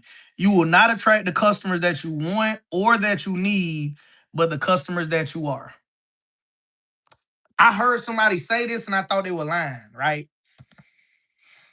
If you are somebody that will never ever spend $10,000 on anything, minus a house or a car, right? It is going to be subconsciously dishonest for you to ever create something that is of value of $10,000 or greater. Do you get that? Right? Do you get that? So I would never have spent $267,000 on a house when, like, before here, I was staying in a spot that was $500 a month. It was $6,000 a year. How long could I have paid $500 a month before it was comparable to $267,000?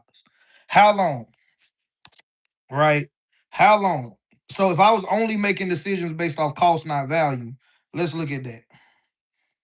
So if I take 267,000 and I divide it by 6,000, because it's $500 a month, right? So it would be 6,000 a year. It would have took me 44 and a half years. I could have stayed renting for 44 and a half years before I would have spent the same money here. So I could have saved a tremendous amount of money. Why did I do it?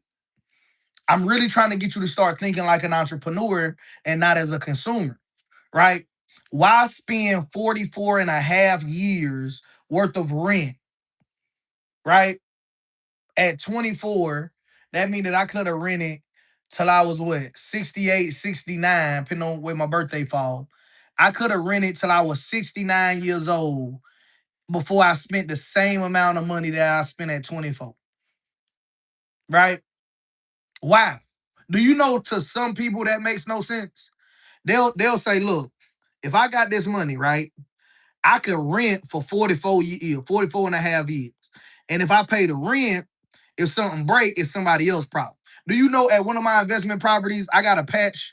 Like, one of my Airbnb guests said that it was raining hard, right? They said it's dripping in the closet, not major, but it needs to get addressed. So when they leave, they check out tomorrow, but tomorrow's Memorial Day. So on Tuesday, I got to get one of my roofers. I got two roofing companies I work with.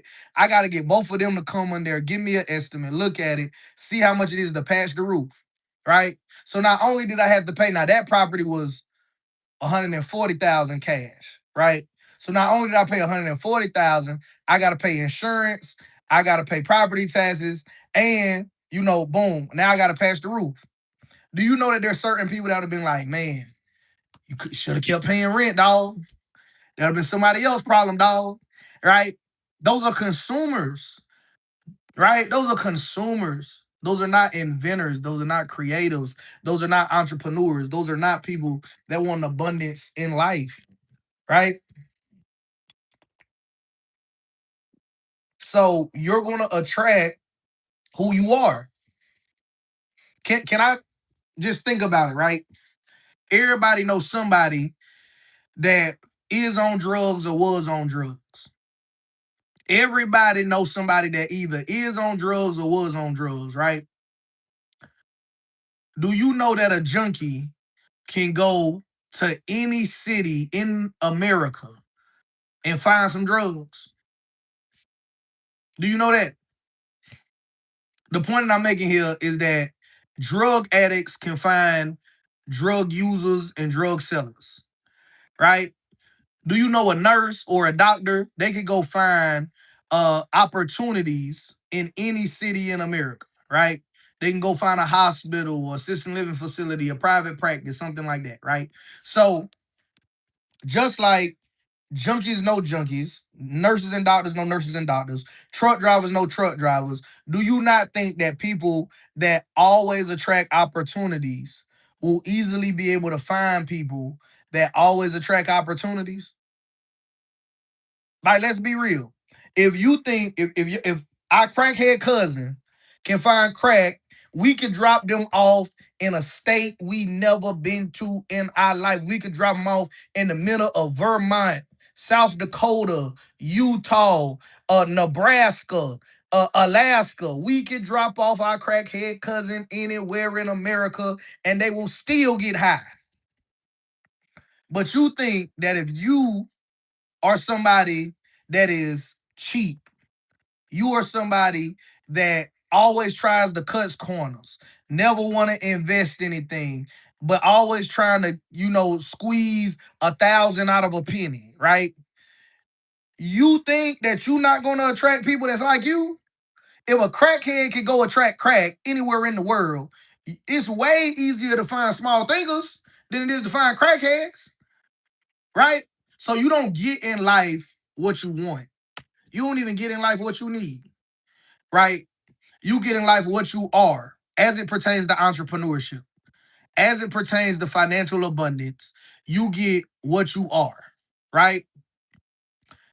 Because I was willing to invest in myself, right?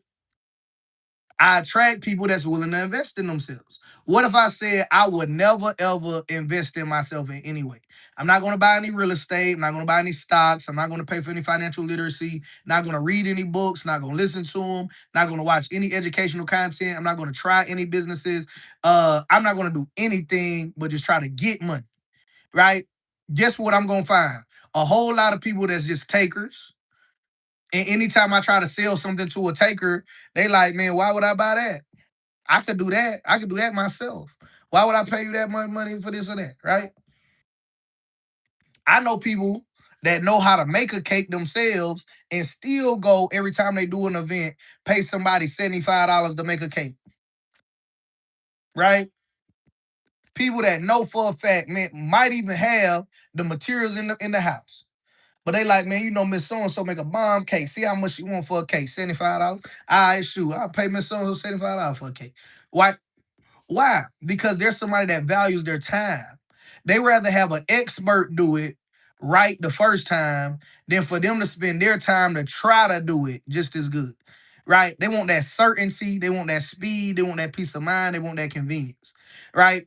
So guess what kind of opportunities, guess what type of people come to them? People that are looking for convenience, for time, over just, hey, man, I could do everything myself, right? I got some people in my family, they know how to do everything good except pay somebody else to do it. And then they start a business and wonder why they got to argue with people about their money. They got to chase people down about their money. They can't find nobody that'll pay them the money. Now, they are the people that know how to do everything themselves except pay somebody to do it. And they haven't realized yet that you attract in life not what you want, not what you need, but who you are. So because you're somebody that's always looking to not spend no money, who's naturally attracted to you? Who has something in common with you? Who's going to consider you to be a like-minded individual and therefore gravitate to you, right? Somebody that don't believe in investing in nothing, right? I got several properties. I don't got a lawnmower. Have no intention of buying a lawnmower, right? No intention at all. All right. I recently started back washing my cars just because of nostalgic reasons. But for years, I several cars, never washed my own cars. Right. And as soon as I'm over this little nostalgic phase, I'm gonna go back to just paying somebody to detail the cars every week. Or at least every other week. Right. So that being said, man, what I want you to really start practicing on a small scale. On a small scale, dog, right? Start paying people to do stuff that you could do for yourself. Not because you wasteful, not because you lazy, but because you are trying to reprogram your environment. You want to attract people that value their time more than they value their money. Because that's the kind of people that you want to sell to. That's the kind of people you want to partner with. That's the kind of people you're going to build wealth with. You ain't gonna build wealth with somebody that's they already working 70 hours a week and trying to find another job that they could do 20 hours a week, 30 hours a week at. You ain't gonna build no wealth with them, right? You're gonna build wealth with people that say, okay, this is what we're trying to accomplish, right? Here's why, and you might hate them, right? Here's why I love watching documentaries about like Jeff Bezos, Elon Musk, Warren Buffett. You might hate them as individuals. I'm just talking about them from a business perspective, right? Something that I see common in all of these like documentaries that come out about them. I only look at the stuff related to money. I don't know nothing about their personal life, don't care, right? So they'll have a big idea and they will grill somebody. Like if they want somebody, first, let me slow it down. They'll have a big idea. They'll say, I want the best people in the world to help me bring this idea to life, right? I want the best people in the world to help me bring this idea to life. Okay, cool. If I got the best people in the world that can help me bring this idea to life, secondly, what I want to do is I want to have a conversation with them about something that I know about because I'm not a subject matter expert in the same area as them.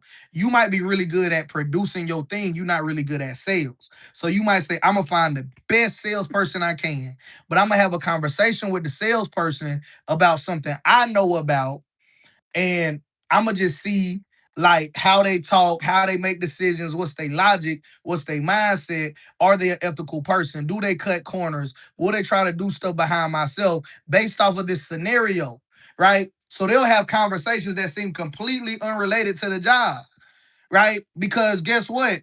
The billionaire already know I don't know how to do all of this.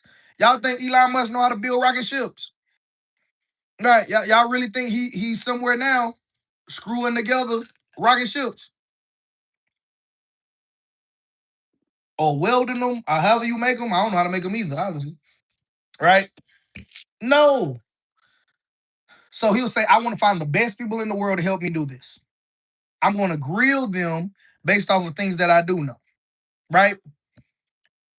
I'm not trying to figure out anything other than the character of this person and, reasonably be able to deduce that they are very smart in their field. Right? Elon Musk, the guy that was formerly his director of sales, Elon Musk met with him, and the guy said this himself, right? It's on YouTube. So he met with the guy. Elon Musk said, I want a 20x Tesla sales. Tesla was tanking at the time. He said, I want a 20x Tesla sale. Right? The guy was like, let me think about it. I don't really know. Elon and him talked about something unrelated at all to electric vehicles. But he realized that they were just going really, really deep. Elon wanted to know his character. How does he make decisions? How knowledgeable is he in certain areas, right? So, boom. All right. At the end of the conversation, he said he had like a 2 hour long conversation with Elon. It was supposed to be like a 30-minute, whatever, right? He said it was like a little over 2 hours when it was all said and done. He said, Elon said you could consider, you should consider working with us, right? He said, hey, I need to think about it. I want to make sure I could do this, blah, blah, blah. What the guy did, he went to different Tesla locations after the meeting and he scheduled a time to get to do a test drive, right? So you would go to these nice facilities, you schedule a time to get contacted, do a test drive, have somebody there, teach you about all the bells and whistles, blah, blah, save the Tesla. He never got a call back, right? Never got a call back from multiple locations. He contacted, somebody at Tesla, because of course he had relationships, found out that he was like, hey, check with all of your salespeople and see, how many people are following up with people that want to schedule rides, right? Boom. The number was some astronomically low number. He said, hey, listen, this is what you're gonna do. You're not gonna schedule any new appointments at all until your salespeople have scheduled a ride for everybody that already said they wanted a Tesla. That one move alone, 20x the revenue of Tesla, it saved the company. The rest is history, right? Why am I telling you that story? Is because how many times do you have a big idea, but you're so selfish you need to make all the money yourself instead of trying to go find a subject matter expert because you intimidated by that man or woman, right? Not knowing that that man or woman is the key to help you get to where you're trying to go, right? Am I helping anybody here? I'm just having real talk with you if I can, right? So you're going to always attract the person that you are. That was the next one. Failing forward is better than successfully staying where you are. Failing forward is better than successfully staying where you are. Right? Real talk. Real talk. Right? I also want to pause for the calls and give you guys an opportunity right here as well too. So if anybody wants to work with me one on one, let's have a call. Let's talk about it. Let's see what it looks like. Right. The first link underneath this video is my sales made too simple framework. What that does is I break down everything I know as it relates to sales, straight tactical stuff. Know this, do that. Know this, now do that. Know this, now do that. Right. So it's on sale now. If you click the link, first link underneath this video, you get sales made too simple. Right. What I'm going to do is I'm going to send you an email and we're going to book a one-on-one. Right. We're going to book a one-on-one. We're going to talk specifically about your business. Of course, you're going to learn sales, but on top of learning sales, we're also going to do a one-on-one call and get a personalized assessment made of your business. Right. All right. So enough on that. Let's get to the next point. All right. Failing forward is better than successfully staying where you are. How many people are afraid of failing, but you also dislike where you are now? Drop me in the chat. How many people are afraid of failing, but also dislike where they are right now? Let's just be real. The facts of the matter is, if you hate where you are, why wouldn't you take a risk to have better? If you really hate where you are, if you live in paycheck to paycheck and you sick and tired of working hard, being tired, giving all your money to bills and food, and then having to go back and rinse and repeat, you never getting ahead, you never saving any money, or the amount of money that you saving is so negligible, it's gonna take you forever to have enough money to run the play, right? Why wouldn't you take a risk? This is not advice. This is not advice, but I'm gonna just tell you guys the real talk. This is not advice, but I'm just tell you guys real talk, right? I ain't have a lot of money when I first started. I might have had like $5,000 when I first started business, right? I might have had $5,000 to my name. That was every dime, right? Every dime I had probably was like $5,000, right? Okay, cool. So what I did, what I did was I decided that I was gonna stop paying on my credit cards and on my loans. This is not advice. I'm just telling you guys what I did, right? I stopped paying on my loans. Now, what I told myself was I looked at my payment every month. I said I'm paying this many hundreds of dollars a month on loans and credit cards, right? It's gonna take me years at this rate to pay off this debt, right? If I had that same money and I could deploy it somewhere else, I could build an asset that could cover paying this. Now I gotta be okay with the consequences temporarily of having my credit score drop, this and that, right? So, boom, I made a conscientious decision that okay, if I found a viable play that I believed enough in, I ain't have nobody that was gonna bet on me more than me. So I said I'm gonna temporarily forego paying off this debt payment because the credit card payment wasn't getting me ahead in life. The loan payment wouldn't get me ahead in life. Again, this is not financial advice. I'm just telling you guys my truth. So I stopped paying the debt, saved us some money, right? Got so bad, ended up the BMW got repossessed. I'm gonna just be real, right? Got so bad early on, my BMW got repossessed. I just let it go, right? So now I got some money saved though. I got a little cash stack up, right? Got a little cash stacked up. Okay, so now my mindset is okay, bet. What we got to do now is I don't have access to credit no more. I kind of temporarily burnt that bridge. I have to figure out a way to get the cash up or it's over. You know what I mean? So it had to work or it had to work. Tony Robbins calls it burning the ships. What I realized later on is that neurologically, I set myself up to be successful, right? When you put yourself back against the wall, right? Your instincts, right? Your brain's primary function above all is to keep you alive. So if you put yourself in like really a do or die moment, your brain is programmed to do whatever it takes to keep you alive. That's why people can lose limbs and still live, right? People can be missing half their body and still survive. People can be born with abnormalities and still live, right? Your brain is just trying to keep you alive above all else, right? But once the brain is dead, it doesn't matter if you have all of your limbs, doesn't matter if you have six-pack abs, perfect white teeth. If the brain is dead, you're dead, right? So your brain is trying to live or trying to keep you alive as much as possible, right? So that's the primary, function. So I didn't even know that I put myself in that situation where now my brain is releasing chemicals into my bloodstream. It's giving me the dopamine, it's giving me the oxytocin, it's giving me the cortisol that I need in order to execute, right? In order to execute. I ain't even know that until years later that because I put myself in that situation, that's why I was so successful. I was struggling for years on a job, waiting until I had extra money. And when I said, you know what, bump it, I ain't even gonna pay these bills to make sure I got the money. This is not advice. It's not advice, not advice, not advice. Right? But when I did that play, man, it ran up. But understand though, it's not magic though. It's not I still had to put in the work.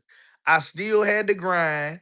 It ain't got no easier, right? Just being real, it ain't got no easier at all to run that play, right? No easier at all, right? One more thing I want to touch on, then I'm gonna go to the next point as well, right? So the offer for the one-on-one ends when this live stream ends. So what I'm gonna do is I'll pull up a tab over here to see it. So I'm gonna monitor whatever time we get off tonight and whatever sales come in before the end of this live stream. I'm gonna send you an email. We're gonna book a one-on-one and we're gonna help you, turn up with your business, right? I'm gonna send you an email with that. So if you need to jump off, get it real quick and jump back on. Because this is gonna be recorded, but the offer ends when the live stream ends. For that one-on-one. Again, click the first link down description below. Tap into Sales Made Too Simple. It's my entire framework on how I sell, why I sell. The easiest way for you to get consistent sales, consistent money coming in, independent of a job, is there. And what I'm gonna do is complimentary just for those of y'all that are still up with me. And I know you got work in the morning, many of us do, right? Is I'm gonna also give you a free one-on-one, and we're gonna do a personalized consultation on how to get your business right. Businesses normally pay rather $2,500 an hour for this. I'm gonna just throw it in because you could have been anywhere in the world, but you're here with me, right? Next. So we talked about failing forward is better than successfully staying where you are. Next, money isn't linear if you learn how to create opportunities for other people. Money isn't linear if you learn how to create opportunities for other people. Like, let's say I made $10 an hour because that's easy math, right? And I work 8 hours a day, that's $80, right? Pretty straightforward. All right. If I work all week long, how much money would I expect to make? Let's not take out taxes and all that other stuff. Let's just say 8 times 5, right? $400, right? Y'all let me know if I'm wrong. Y'all know I got South Carolina education. But 8 times 5, 5 days, say I got weekends off. I could expect to make $400 a week, right? Less than that with taxes and everything else. But for easy math, let's say 400, right? In business, I can create a $10 thing and I can sell it 100 times in a day, right? I could sell it 100 times in a day and make more money in a day than I would have made all week long. But see, the difference is most people, the only thing you know how to sell is your time. Because John Rockefeller, that helped funded the traditional American school system, right? Like, he wanted there to be more workers, not free thinkers. So all you've been taught, which was by design, is how to sell your time for money because the big institutions wanted you to be conditioned that way. So they condition your grandparents and then they condition your parents, they condition you. So now you believe the only way you can really make money is selling your time. It's not that it's true, but it's true to you, and perception is reality. So as long as you believe that that's the best way to make money, then that'll be the best way for you to make money, right? But the truth of the matter is that money isn't linear if you learn how to create opportunities for other people, right? That's what the Sales Made Too Simple framework is gonna break down more. So I ain't gonna spend a lot of time on that, right? Couple more I want to go through here. You must have products or you'll burn out. under earn, or flat out fail. You're not gonna reach your goals just selling hours. Selling hours on a job, selling hours in your business is not gonna get you there. Right? Partnerships are more important than products. So you gotta have products, but relationships are more valuable than that. Right? I like to tell people I'm richer in relationships than I am in assets. Right? I got enough. If I was to add up the net worth of just the contacts in my phone, right, I'll probably be close to $500 million. Just people, just contacts in my phone. Now, does that mean that they will give me all of their money? No. But the fact of the matter is, if you had, I got more millionaires in my contact list than I got people that earn less than six figures. I got more millionaires in my contact list than I got people that earn less than six figures. Right? So what I'm saying is this, is that do you think it's likely that if I start sending out some text messages, I could find an opportunity by the end of the week to make six, seven figures? Probably, right? Probably, right? Whereas before, the net worth in my phone probably wasn't $100,000, and I had more contacts then, right? And if I add up the net worth of all the people then, I probably ain't had $100,000 worth of contacts in the phone. Right? So partnerships are more important than products.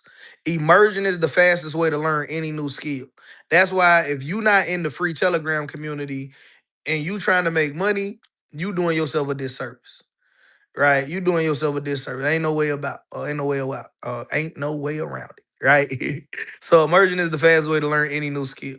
Sacrificing comfort is the only way to have something better. Right? If you Some people will say, I'm not comfortable now, but they not willing to sacrifice the now for a better tomorrow.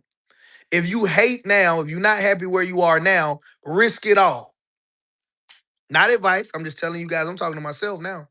Right? I'm not happy where I am now. I'm going to risk it all to have it better. I wasn't happy being in that apartment with people breaking in the crib, my daughter sleeping on the couch. I gotta scare them off through the ring doorbell because I'm upstairs in the shower butt naked. Right? I get a notification because I got the speaker playing. I check notifications, somebody on the ring camera trying to break in. I gotta now figure out, like, hey, shoot, what I'm gonna do? It's on the spot. I was like, you know what? Hey, I can't stay here. I can't stay here. It's not safe for me. It's not safe for me mentally. It's not safe for me physically. Not safe for my family. I got to get up out of here. Right. And last but not least, last point I want to make here is I still lose more than I win, but it's how you lose that matters. Right. So check this out. Right. You looking for a guarantee from people that make more money than you with no guarantees.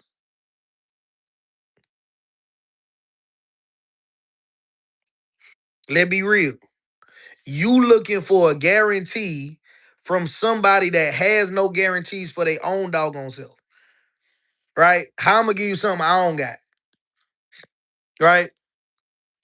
How I'm gonna give you something that I don't have. Now I could learn a skill, and I could trust that that skill is gonna make room for me, right? My gift, cool, but it's difference between my faith and my skill set and a guarantee. You know what I mean? So you got to look for opportunities. You got to look for possibilities. Ain't no guarantees other than, and really your job ain't a guarantee, but it's the closest thing you're going to get to a guarantee. You feel me? Right? So when I lose now, I need to lose with data. I'm cool with taking an L. One thing that I'm learning right now is TikTok ads.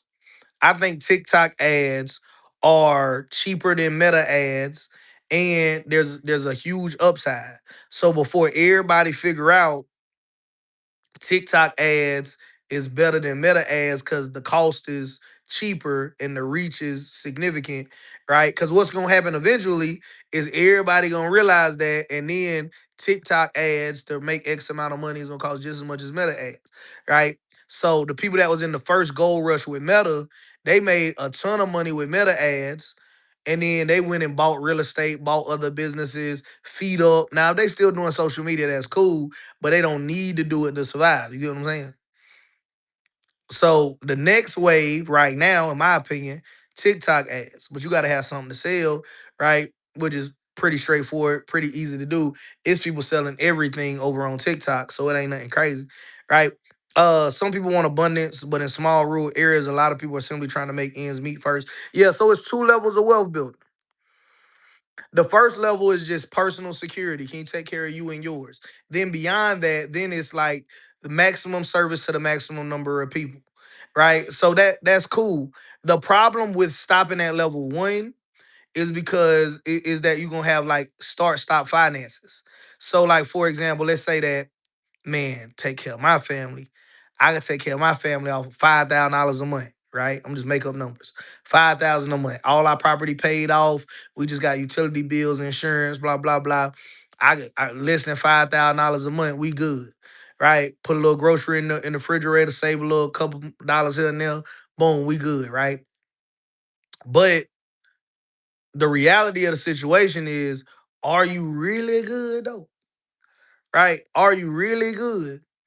Because what happens if and when the inevitable changes of life happen? Cost of living goes up, unforeseen expenses hit you, right? All this and that start happening, right? Now you looking crazy because you like, yo, I'm a good person, right? I ain't did nothing wrong, right? Why is this happening to me? All right. So that's just the reality of the situation. All right. So all of that to say this though, I'm about to end this live stream, and I'll also give people till midnight tonight to jump on the sales made too simple um opportunity. No pressure to do so. But what I want you all to take away from this, right? 2 hours and some change, um, conversation that we had here is that I want you to know that if you just learn the basics, like let's say you could only retain one thing from this entire stream, what is it that can make you money, right? Focus on what people want to buy more than what you want to sell. And then when you tell them about the product, use the same language that they used. If somebody was like, man, shoot, man, I'm struggling financially. I don't know what I'm going to do. I wish there was a way that I could make me some money pretty easy, right? Guess what the pitch is gonna be to that person? Hey, if you're struggling financially and you're looking to make some money pretty easily, that's why I created boom, right? You get what I'm saying? So when you sell something, you just say back to them what they said to you. People out here over complicating it like I need to know a sales script. What's the magic words? You know what? I don't know what the magic words is because I'm waiting on them to tell it to me, right? That's why you want them to talk more than you. I don't know what the magic words is because this person bought because they want generational wealth.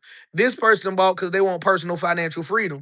This person bought just because they wanted to have a relationship with me because they want to do partnerships in the future, right?